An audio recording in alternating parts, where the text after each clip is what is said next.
Hello everyone, welcome back to my channel once again. I hope everything is going really well. तो बढ़ते हैं आज की problem की ओर, जो कि है number of islands lead for 200, है ना। क्वेश्चन क्या कह रहा है कि हमें एक m cross n 2D binary grid दे रखी है, ठीक है, which represents a map of ones, मतलब वन जहाँ पे वन रहेगी वो लैंड है और जीरो इसका मतलब वाटर है, ठीक है। Return the number of island, तो हमें टोटल नंबर ऑफ आइलैंड्स हमें रिटर्न करना है। अब आइलैंड क्या है कि island is surrounded by water and is formed by connecting adjacent land horizontally और वर्टिकली।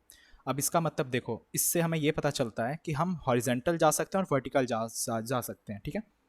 अब अगर हम ध्यान दें तो ये कल के प्रॉब्लम की तरह ही है काफ़ी हद तक, है ना। कल भी हमने आइलैंड वाली प्रॉब्लम देखा था, तो काफ़ी हद तक मिलता जुलता सवाल है।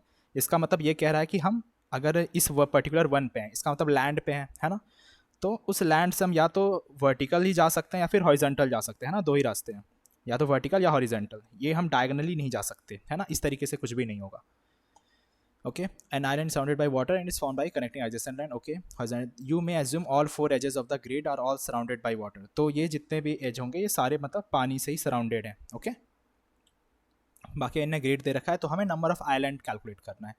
अब अगर हम इनमें देखें, है ना, ये एग्जाम्पल्स को अगर हम कंसिडर करें तो हम इनको कैसे सॉल्व कर सकते हैं। तो देखो, अब जैसे ये वाला एग्जांपल हम लेते हैं पहले, ठीक है। तो ये सपोज ये वन है, इनने हमें क्या कंडीशन दे रखी है कि या तो हम हॉरिजॉन्टल जा सकते हैं या फिर वर्टिकल जा सकते हैं, है ना। ये अलाउड है, हम डायगोनल नहीं जा सकते, ये वाली चीज़ अलाउड ही नहीं है, ठीक है। तो इस वन से अगर हम देखें तो हम कहाँ कहाँ जा सकते हैं, है ना। तो एक पॉसिबिलिटी है कि हम इस साइड जाएँ, राइट। एक पॉसिबिलिटी है यहाँ पे, है ना। अब वापस से मान के चलो इस वाले वन को अगर हम कंसिडर करें तो यहाँ पे हम कहाँ जा सकते हैं। एक हम नीचे की ओर जा सकते हैं, एक हम इसके साइड जा सकते हैं, इसके तरफ भी वापस जा सकते हैं ना। और देखा जाए तो हाँ, इतनी ही पॉसिबिलिटी है ना, तीन रास्ते। इधर तो फिर बाहर हो जाएगा ये वाला एरिया में, है ना।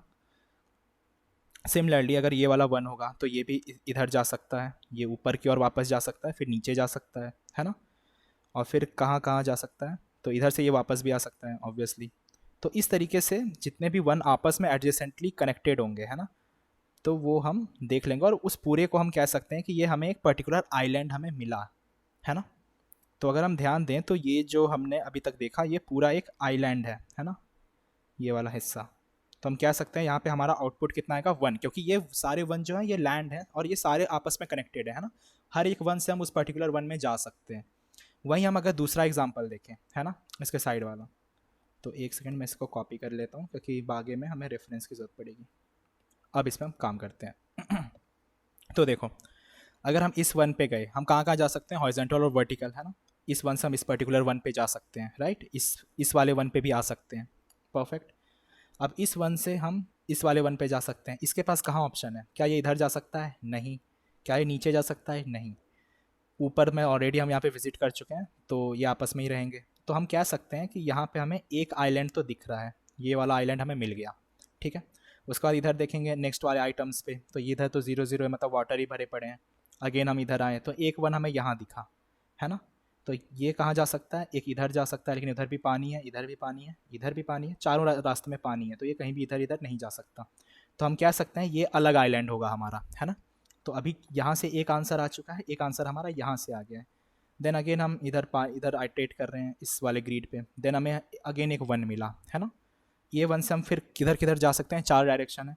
तो एक तो हम इस साइड जा सकते हैं, ऊपर में तो पानी भरा है, यहाँ नहीं जा सकते। अगेन इसके लेफ्ट में भी नहीं जा सकते, नीचे भी नहीं जा सकते, है ना। तो उसी सिमिलरली इस वाले वन से भी हम, ऊपर तो पानी है, साइड में भी पानी रहेगा, और वापस से इसी वन पे, तो हम कह सकते हैं ये पर्टिकुलर एक अलग आइलैंड है। तो हमारे पास एक आइलैंड यहाँ पे आ गया, तो हम कह सकते हैं ओवरऑल इस वाले ग्रिड में हमें तीन आइलैंड्स मिले। और अगर हम इनका आंसर देखें तो पहले वाले के लिए हमें सेम वन आउटपुट मिल रहा है और नेक्स्ट वाले के लिए थ्री मिल रहा है। आई होप क्वेश्चन यहाँ तक क्लियर हो गया होगा, है ना। तो अब सवाल है कि इसे हम सॉल्व कैसे करेंगे। तो ऑफकोर्स हमें ट्रैवर्स करनी पड़ेगी इसके अंदर, है ना, हमें चीज़ों को ट्रैवर्स करना पड़ेगा। तो हम यहाँ पे ट्रैवर्सिंग के लिए DFS का ही यूज़ कर रहे होंगे, है ना, डेप्थ फर्स्ट सर्च का ग्रिड के अंदर। अब DFS का यूज़ करके इसे सॉल्व कैसे करेंगे। तो बेसिकली हम क्या करेंगे ना, हम सारे एलिमेंट्स पे जाएंगे और देखेंगे क्या हमें कोई वन मिल रहा है क्या। हमें वन से लेना देना है ना, हमें काउंट करना है नंबर ऑफ आइलैंड्स, ना कि पानी से मतलब है। तो हमें ये पहले चेक करना पड़ेगा पानी के लिए इन्हें क्या, मतलब लैंड के लिए क्या कंडीशन है, इन्हें वन दे रखा है कि वन जहाँ रहेगा वो हमारा लैंड का कंडीशन है। तो हम पहले ये चेक करेंगे, हम अपने ग्रिड के अंदर आइट्रेट करेंगे और उनको चेक करेंगे कि कहाँ पे हमें लैंड मिल रहा है, कहाँ पे हमें वन है, वन मिल रहा है, और उस सारे जो भी हमें वन मिलेंगे, ठीक है, अब बाकी तो हमें आगे एलिमेंट भी तो चेक करने पड़ेंगे, सिर्फ उस एक पर्टिकुलर वन से नहीं मिलेगा। सपोज हमें इस वाले पोजीशन पर ही वन मिल गया है ना, उसके बाद क्या करेंगे ना, हम इस वाले वन को हम ज़ीरो बना देंगे और उसके फर्दर बाकी साइड में कॉल कर देंगे जहाँ जहाँ वो जा सकता है। तो इस साइड तो नहीं जा पाएगा, लेकिन वो देखेगा यहाँ पे एक वन मिला, एक यहाँ पे वन मिला। अगेन हम क्या करेंगे ना, इस वन को भी ज़ीरो बना देंगे। ज़ीरो का ज़ीरो क्यों बना रहे हैं, क्योंकि ये हमारा एक विजिटेड का काम करेगा कि हाँ यार हम विजिट कर चुके हैं। तो जैसे इस पर्टिकुलर वाले जो बॉक्स होगा, इस बॉक्स का काम हम ऑलरेडी कर देंगे, है ना। जैसे वो ज़ीरो हो गया, इसका मतलब ये बॉक्स को हम देख चुके हैं, इसके अगले वाले का आंसर हमें देखना है कि वो इस वन से और कहाँ कहाँ जा सकता है।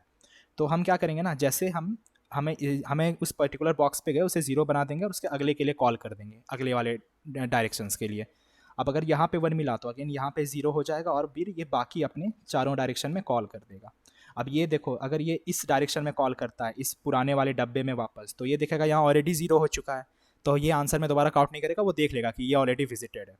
और बाकी इधर पानी मिलेगा, फिर वो अगले वाले वन जो ये वाला हमें दिख रहा है ना, नीचे वाला, ये इसके लिए कॉल कर देगा, ठीक है। फिर ये नीचे वापस आएगा कि हाँ यार इसको भी पहले फिर ज़ीरो बनाओ और फिर बाकी चारों डायरेक्शन के लिए कॉल कर दो, ठीक है। तो इससे हमारा क्या होगा ना, एट द एंड जो है हमारा पूरा जो मैट्रिक्स होगा वो इस तरह से 0 0 0 0 0 0 बन जाएगा। इसका मतलब हम पूरे में ट्रैवर्स कर चुके हैं और हमारा आंसर सेव हो जाएगा, है ना। अब सपोज मैं ये सिर्फ 4 डब्बे के लिए करता हूँ, है ना। मान के चलो इस वाले मैट्रिक्स में कर देता हूँ मैं, ओके। तो क्या था हमारे पास, 1 1, राइट। तो ऐसा सा था, है ना। हम क्या करेंगे, मैं एक ब्लू पेन ले लेता हूँ, ठीक है। तो हम यहाँ से चल रहे हैं, इस पहले हमारा आइटेट होगा i=0 0 पे, तो हमारे पास जो इंडेक्सेस होंगे 0 1 2 3 4, 0 1 2 3, है ना, ऐसा सा होगा। तो हम 0 0 पे हैं। अब 0 0 से हम पहले इसको तो ज़ीरो बना दिए, उसके बाद हम कहाँ जाएंगे, इस वाले पार्ट पे जाएंगे, इस वाले पार्ट पे जा सकते हैं ना। सपोज़ मैं यहाँ पे गया, इस वाले पे आ गया, देन अगेन इसे भी हम 1 से 0 कर देंगे, फिर ये बाकी डायरेक्शंस में कॉल कर देगा। तो ये मान के चलो इधर गया, उधर भी कॉल करेगा, लेकिन बाकी उधर 0 है तो हमें उनसे फ़र्क नहीं पड़ता। देन अगेन ये वाला फिर इधर से भी कॉल कर रहा होगा, ये सपोज़ यहाँ से कॉल किया, ये 0 बन चुका है। सिमिलरली फिर ये वाला भी 0 हो जाएगा। उसके बाद क्या होगा, वो देख लेगा कि इतने डायरेक्शंस में हमने कॉल लगा लिया और ये हमारा एक आइलैंड मिल चुका है, तो आंसर में जो है हमारा 1 आ जाएगा, ठीक है। मतलब कि हमें जैसे एक 1 मिला तो हम सीधा आंसर को एक आंसर में 1 ऐड कर देंगे, ठीक है। बाकी ट्रैवर्सल बाद में कॉल होती रहेगी, वो एडजेसेंट में काउंट हो जाएंगे कि उस इतना सा हिस्सा हमें आइलैंड के मिल गया। लेकिन अब एक जैसे हमें सिंगल 1 भी मिलता है तो हम एज ए आइलैंड उसको काउंट कर लेंगे, उसके बाद हम बाकी डायरेक्शंस में चले जाएंगे, ठीक है।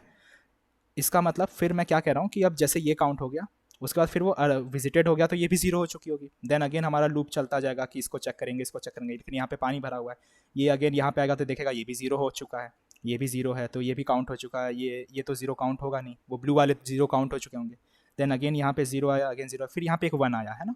तो जैसे 1 मिला हम आंसर में एक 1 ऐड कर देंगे, उसके बाद हम फर्दर बाकी डायरेक्शन में कॉल कर देंगे कि यार बाकी डायरेक्शन में भी चेक कर लो कि और भी इसको आइलैंड जो है इससे कनेक्टेड है क्या, तो देखेंगे नहीं है, तो फिर अगेन ये देख लेगा कि चलो इस पर्टिकुलर के लिए 1 हम ऐड कर चुके हैं, आगे बढ़ जाते हैं। तो आगे अगेन हमें 0 0 0 मिल रहा है, फिर से हमें एक 1 मिला तो इसके लिए आंसर में एक 1 ऐड हो जाएगा, ठीक है। उसके बाद हम फिर से इसको चारों डायरेक्शन में कॉल करेंगे कि कहाँ कहाँ से कोई और एडजेसेंट आइलैंड कनेक्टेड है क्या, तो दिखेगा हाँ यार एक 1 और है, तो उसको वो ऑलरेडी ऐड हो जाएगा इसी में, है ना। तो फिर अगेन ये भी 0 मार्क हो जाएगा और ये ऐड होके ये भी 0 हो जाएगा। तो बाकी हम देखें तो पूरा मैट्रिक्स 0 हो गया और हमारा आंसर 3 आ चुका है। आई होप ये आइडिया क्लियर हो चुका होगा कि किस तरीके से हम इसको अप्रोच कर रहे होंगे, है ना। तो अपन जितने भी 1 होंगे जहाँ जहाँ विजिटेड होगा वो 0 हो जाएगा, है ना, और बाकी हम आंसर में 1 मिलते ही हम ऐड कर देंगे। तो एक बार कोड लिखते हैं, कोड से भी चीज़ें क्लियर हो जाएगी। तो चलो, तो हम क्या कर रहे थे, पहले तो एक हम काउंट बनाते हैं, काउंट हो गई हमारी 0, ठीक है। उसके बाद आइट्रेट करो अपने ग्रिड पे, for i=0, i less than grid की length i++, okay. Again for int j=0, j is less than, ये कॉलम के लिए grid of 0 dot length, then j++, ठीक है। उसके बाद हमें क्या चेक करना है, जहाँ पे ग्रिड हमारी i और j 1 हो, है ना, तो 1 कैरेक्टर के फॉर्मेट में, तो हमें 1 इस तरीके से लिखना पड़ेगा, तो जहाँ भी 1 हो वहाँ पे क्या करो ना, DFS कॉल कर दो, ग्रेड I और J, है ना। तो DFS फिर वो बाकी चारों डायरेक्शन में कर लेगा, और जहाँ जहाँ से हमें आंसर मिले वहाँ वहाँ काउंट प्लस प्लस कर देना, राइट। और फाइनली हम यहाँ से कर देंगे रिटर्न काउंट। ये हो गया हमारा मेन फंक्शन। अब हमें DFS फंक्शन भी लिखना पड़ेगा, तो DFS function public void DFS, तो हमें कैरेक्टर ग्रीड एक ये हो गया, एक हम बना लेंगे यहाँ पे I और एक J, है ना, डायरेक्शंस के लिए। उसके बाद अपने बेस केस लिखना स्टार्ट कर देंगे कि अगर हमारी I जो है वो ग्रेटर देन इक्वल टू 0 हो तो ये हमारी रो को रिप्रेजेंट करेगा, है ना। सिमिलरली अगर हमारी J जो हो वो भी ग्रेटर देन या इक्वल टू 0 हो, मतलब 0th रो इंक्लूड होगा यहाँ पे, है ना। कम नहीं होनी चाहिए, कम होगी तो इसका मतलब हम बाहर निकल गए। तो I लेस देन ग्रीड की लेंथ, तो ये रो वाली लेंथ हो गई। साथ ही साथ जो हमारी J होगी वो भी लेस देन हो किससे, कॉलम वाले से, ग्रीड 0 की लेंथ, ठीक है। अगेन एंड, और हमें देखना पड़ेगा जहाँ पे ग्रिड I और J ये भी 1 हो, ठीक है। तो अगर ये चीज़ें सेटिस्फाई हो रही हो तब हम जाएंगे अपने मेन कंडीशंस पे। क्या क्या करना है हमें, जहाँ पे 1 होगा तो हमने 1 के लिए लिख दिया, जहाँ अगर 1 मिल जाए उसको पहले हम 0 कर देंगे, है ना, उनको 0 मार्क कर दो। उसके बाद वहाँ पे DFS कॉल लगा दो कि जो हमें ग्रिड मिली I उस सारे डायरेक्शन में I+1 और J, तो रिकर्सिवली हम सारे डायरेक्शन में कॉल कर देंगे ग्रिड I-1 और J। Similarly DFS of grid I और J+1, और DFS कॉल कर दो J-1 के लिए, है ना, I और J-1, ठीक है। बस इतना ही सा था हमारा DFS फंक्शन। बाकी हमारा मेन कोड तो ये रहा, एक बार रन करके देखते हैं।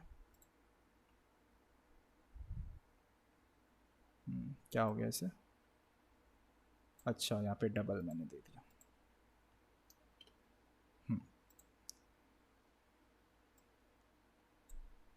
बढ़िया।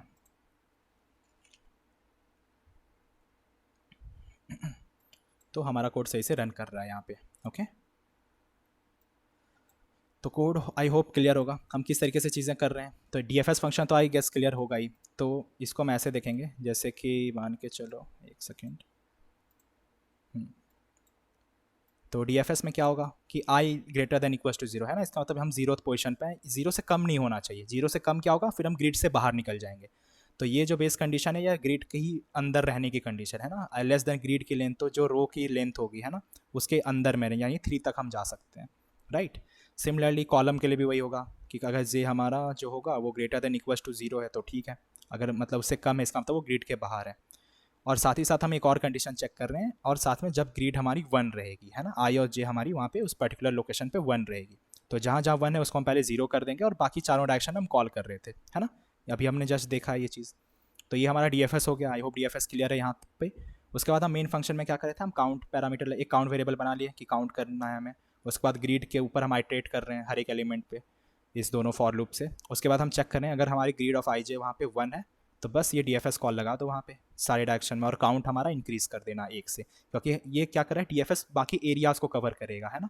और जहाँ मैंने क्या कहा था, जैसे हमें 1 1 मिला इसका मतलब वो वहाँ पे आइलैंड है, वहाँ पे वो 1 1 भी हमारा आइलैंड होगा, और बाकी वो एडजेसेंट जितने कनेक्टेड होंगे वो सेम आइलैंड में कनेक्ट हो जाएंगे, राइट। तो वही चीज़ यहाँ पे हो रहा है। तो काउंट प्लस प्लस करते जाना, और फाइनली हमें हमारा काउंट वो रिटर्न करके दे देगा। आई होप ये क्वेश्चन क्लियर होगा सभी को। स्टिल अगर कोई डाउट मुझे बच जाती है कहीं पे भी किसी भी पार्ट में, तो आप कमेंट सेक्शन में बता सकते हो मुझे, मैं रिस्पॉन्ड करूँगा पक्का। बाकी फिर हम मिलते हैं अगली वीडियो में, तब तक के लिए keep learning, keep coding, exploring. See you guys in the next video and do like share and subscribe the channel, okay. मिलते हैं यार अगली वीडियो में, टेक केयर।